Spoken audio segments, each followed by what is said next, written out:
नमस्कार, खबरें जारी न्यूज 24 पर मैं हूं आपके साथ मकसूद खान। सुबह की पहली बहस बेरोक टोक लेकर बात पश्चिम बंगाल की होगी। दक्षिण 24 परगना की 15 बूथ पर रीपोलिंग सुबह 7 बजे से पश्चिम बंगाल में जारी है। इसमें मगरहाट के 11 पोलिंग बूथ हैं, जबकि डायमंड हार्बर के 4 मतदान केंद्रों पर ये दोबारा से वोट डाले जा रहे हैं। शाम 6 बजे तक वोटिंग होगी। चुनाव आयोग ने इन बूथों पर ईवीएम से छेड़छाड़ और झड़प की शिकायतों के बाद दोबारा से मतदान कराने का फैसला लिया था। इधर कोलकाता में स्ट्रांग रूम और काउंटिंग को लेकर बवाल जारी है।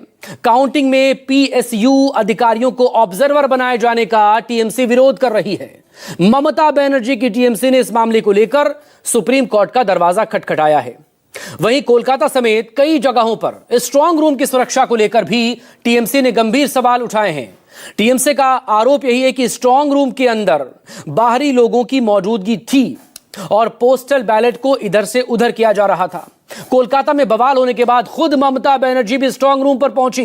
करीब 4 घंटे वहां पर निगरानी की और आरोप लगाए गए उनकी तरफ से कि टीएमसी के एजेंट्स को बिल्डिंग से बाहर रोका गया और स्ट्रांग रूम के ईवीएम से छेड़छाड़ की भी वो आशंका जता रही थी। इसको लेकर टीएमसी की मंत्री शशि पांजा ने मुख्य निर्वाचन अधिकारी से शिकायत भी की। चुनाव आयोग की तरफ से सभी स्ट्रांग रूम की सुरक्षा कड़ी की गई है। स्ट्रांग रूम के बाहर सुरक्षा बलों की तैनाती भी यहां पर की गई। साथ ही धारा 163 भी लागू है। 6 मई को काउंटिंग होगी। 4 मई को माफ कीजिए, 4 मई को काउंटिंग होगी। नतीजे यहां पर आने हैं और बंगाल की जनता इस बार किस पर ज्यादा भरोसा जता रही है, वही उसी दिन नतीजे वाले दिन साफ हो पाएगा। लेकिन तमाम मुद्दों पर चर्चा करें उससे पहले राजनीतिक प्रतिक्रियाएं आपको सुनवाते हैं।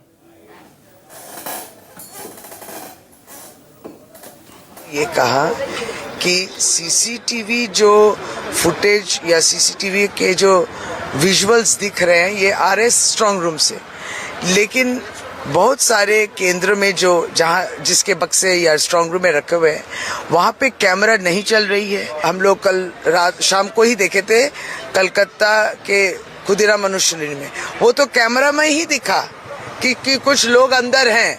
ये लोग अंदर क्यों हैं, उसके बाद ही तो इतने सवाल खड़े हो गए कि ये लोग अंदर हैं, क्यों हैं, क्या बैलेट पेपर है, क्यों काम करे, क्यों राजनीतिक दलों को नहीं मालूम।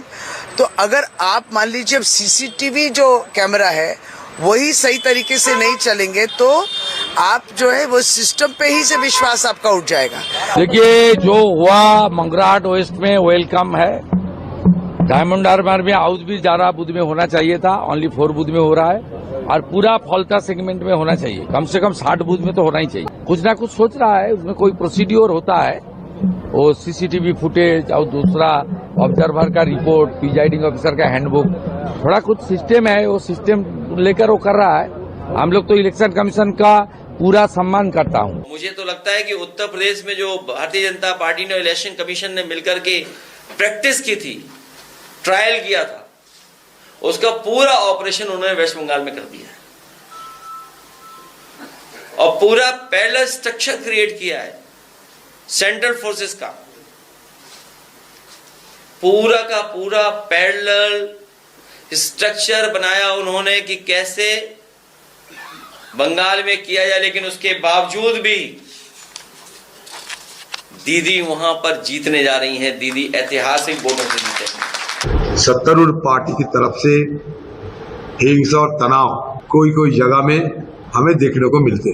कहीं हमारे विपक्ष पार्टी के एजेंट को मारपीट किए जाते हैं।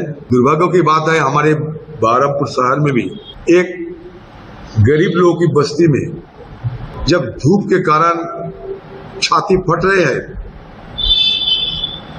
उस समय टीएमसी पार्टी की जो प्रतिष्ठान उनको ये लगे कि इस बस्ती के लोग उन्हें वोट नहीं दिए होंगे, बस्ती में जाकर ट्यूबवेल को उठा के पानी ना मिले ये निश्चित कर दिया।